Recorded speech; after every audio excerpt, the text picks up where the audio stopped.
நண்பர்கள் அனைவருக்கும் வணக்கம். இன்னைக்கு நம்ம இந்த வீடியோல ஏடிஎம் கார்டு வைத்திருக்கக்கூடிய அனைவருக்கும் மிக முக்கியமான புதிய அறிவிப்பு ஒன்று வெளியாகி இருக்கு. ஸோ அது என்ன அறிவிப்பு அப்படிங்கறத இப்ப நம்ம பார்த்திடலாம். இன்றைய சூழலில் ஏடிஎம் கார்டுகளுடைய பயன்பாடு என்பது நமது வாழ்க்கையை மிகவும் எளிதாக்கியுள்ளது. ஏடிஎம் கார்டு நம் கைகளில் இருந்தால் பணத்தை செலவு செய்ய வங்கிகளில் கால் கடுக்க காத்திருந்து பணத்தை பெற வேண்டிய அவசியமில்லை. ஏடிஎம் கார்டுகளை பயன்படுத்தி ஆன்லைனில் மிக எளிதாக பொருட்களை வாங்கலாம். அதோடு மட்டுமல்லாமல் பல்வேறு ஆன்லைன் வணிக நிறுவனங்கள் தன்னுடைய வாடிக்கையாளர்கள் கிரெடிட் அல்லது டெபிட் கார்டுகள் மூலம் பணம் செலுத்தினால் பொருட்களின் விலையில் தள்ளுபடியை வழங்குகின்றன. இந்தியாவில் உள்ள அனைத்து வங்கிகளிலும் வாடிக்கையாளர்களுக்கு ஏடிஎம் சேவை வழங்கப்படுகிறது. ஏடிஎம் கார்டை பயன்படுத்தி பணத்தை எடுக்க முடியும் என்பது மட்டும்தான் பல வாடிக்கையாளர்களுக்கு தெரியும். ஆனால் ஏடிஎம் கார்டு மூலம் காப்பீடு வசதியும் பெற்றுக்கொள்ளலாம் என்பது எத்தனை பேருக்கு தெரியும்? ஏடிஎம் கார்டு வழங்கப்பட்டவுடன் அந்த வாடிக்கையாளர்களுக்கு விபத்து காப்பீடும் கிடைக்க தொடங்கும்.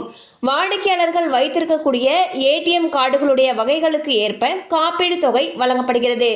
அதன்படி சாதாரணமாக மாஸ்டர் கார்டில் 50,000 ரூபாய் காப்பீடும், கிளாசிக் ஏடிஎம் கார்டில் 1 லட்சம் ரூபாய் காப்பீடும், விசா கார்டில் 1,50,000 முதல் 2 லட்சம் ரூபாய் வரையும், பிளாட்டினம் கார்டில் 5 லட்சம் ரூபாய் வரையும் காப்பீடு வழங்கப்படுகிறது. மேலும் ஏடிஎம் கார்டு வைத்திருப்பவர்கள் விபத்தில் உயிரிழக்க நேரிட்டால் 1 லட்சம் ரூபாய் முதல் 5 லட்சம் ரூபாய் வரை காப்பீடு கிடைக்கும். ஒருவேளை விபத்தில் கை அல்லது கால்கள் போன்ற உடல் ஊனம் ஏற்பட்டால் 50,000 ரூபாய் காப்பீடு கிடைக்கும். இந்த காப்பீடு தொகையை பெறுவதற்கு வங்கியில் முறையாக விண்ணப்பித்திருக்க வேண்டும். அட்டைதாரருடைய நாமினி வங்கியில் விண்ணப்பத்தை கொடுக்க வேண்டும்.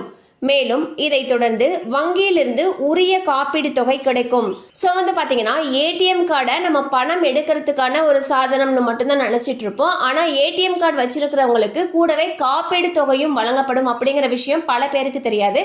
அந்த வகையில் மாஸ்டர் டெபிட் கார்டு வச்சிருக்கீங்கன்னா 50,000 ரூபாய் காப்பீடு கொடுப்பாங்க. கிளாசிக் ஏடிஎம் கார்டில் 1 லட்சம் ரூபாய், விசா கார்டில் 1,50,000 2 லட்சம் ரூபாய் வரைக்கும் கொடுக்குறாங்க. அதுவே பிளாட்டினம் கார்டாக இருக்கிறவங்களுக்கு 5 லட்சம் ரூபாய் வரைக்கும் காப்பீடு தொகை வழங்குறாங்க. இதுக்கு முறையா நம்ம விண்ணப்பிச்சிருக்கணும்னு சொல்லியிருக்காங்க. அண்ட் உங்களுடைய நாமினியோடைய டீடைல்ஸும் விண்ணப்பிச்சிருக்கணும்னு சொல்லியிருக்காங்க. மேலும் விவரங்கள் உங்களுக்கு தேவைப்படுச்சுன்னா உங்களுக்கு அருகில் இருக்கக்கூடிய வங்கி கிளையை அணுகலாம்.